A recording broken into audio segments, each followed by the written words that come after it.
മായ ഖുർആനിൽ അല്ലാഹു സുബ്ഹാനഹു വ തആല വിജയിച്ചവരുടെ അടയാളമായി ഒന്നാമതായി പറഞ്ഞത് ഖദ് അഫ്ലഹൽ മുഅ്മിനൂൻ അല്ലദീന ഹും ഫീ സ്വലാത്തിഹിം ഖാശിഊൻ.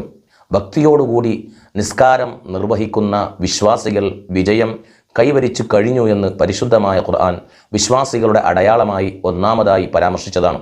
ഭക്തിയോടുകൂടി നിസ്കരിക്കണമെന്ന് ആഗ്രഹിക്കാത്ത ഒരു വിശ്വാസിയും ഉണ്ടാവുകയില്ല.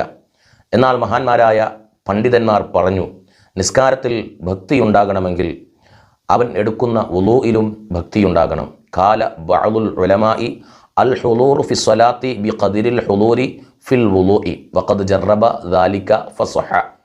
മഹാന്മാരായ പണ്ഡിതന്മാർ പറഞ്ഞു, ഒരാൾ വുളൂ നിർവഹിക്കുമ്പോൾ എത്രത്തോളം ഭക്തിയോടുകൂടിയാണോ നിർവഹിക്കുന്നത് അതിനനുസരിച്ചായിരിക്കും അവൻ്റെ നിസ്കാരത്തിലും അവന് ഭക്തിയുണ്ടായി തീരുക എന്ന് പണ്ഡിതന്മാർ നമ്മെ പഠിപ്പിക്കുകയാണ്. വഖദ് ജറബ ദാലിക ഫസഹ. മാത്രമല്ല, അതൊക്കെ പരീക്ഷിച്ചു നോക്കിയതും അത് യാഥാർത്ഥ്യമാണെന്ന് മനസ്സിലാക്കിയിട്ടുള്ളതും ആണ്. അതുകൊണ്ട് തന്നെ വിശ്വാസിയായ മനുഷ്യനെ സംബന്ധിച്ചിടത്തോളം വുളൂ എടുക്കുന്നത് മുതൽ തന്നെ ഞാൻ നിസ്കാരത്തിൽ പ്രവേശിക്കാൻ പോവുകയാണെന്നും വുളൂഇൻ്റെ സുന്നത്തുകളൊക്കെയും പൂർണ്ണമായും നിർവഹിക്കാൻ ശ്രമിക്കുകയും അതുപോലെ തന്നെ കറാഹത്തായ കാര്യങ്ങൾ വുളൂഇൽ നിന്നും മാറ്റി നിർത്തുകയും ചെയ്യേണ്ടത് അത്യാവശ്യമാണ്.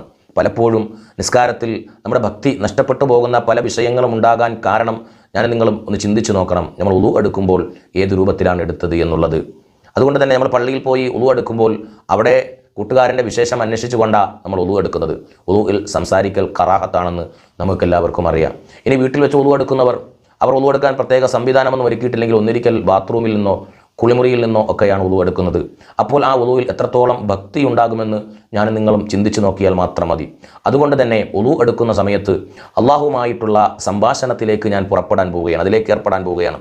അതിൻ്റെ മുന്നോടിയായിട്ടുള്ളതാണ് എൻ്റെ വുളൂ എന്ന ചിന്ത ഹൃദയത്തിൽ വരികയും അവിടെ വുളൂ തുടങ്ങുമ്പോൾ പാലിക്കേണ്ട നിയ്യത്തും അതുപോലെ തന്നെ ആ ദിക്റുകളും ഇടയ്ക്ക് ചൊല്ലാനുള്ളത് വുളൂ കഴിഞ്ഞതിന് ശേഷം നടത്താനുള്ള പ്രാർത്ഥനയും അതുപോലെ തന്നെ സൂറത്തുൽ ഖദ്റും ഒക്കെ പൂർണ്ണമായിട്ടും അള്ളാഹുവിൻ്റെ കൂലി മാത്രം ആഗ്രഹിച്ച് ഭക്തിയോടുകൂടി ഇഖ്ലാസോടുകൂടി വുളൂ എടുത്തു കഴിഞ്ഞാൽ അവൻ്റെ നിസ്കാരത്തിലും ആ ഒരു ഭക്തിയും ഇഖ്ലാസും ഉണ്ടായിത്തീരുമെന്നാണ് മഹാന്മാരായ പണ്ഡിതന്മാർ ഇതിലൂടെ പറഞ്ഞു വെക്കുന്നത്.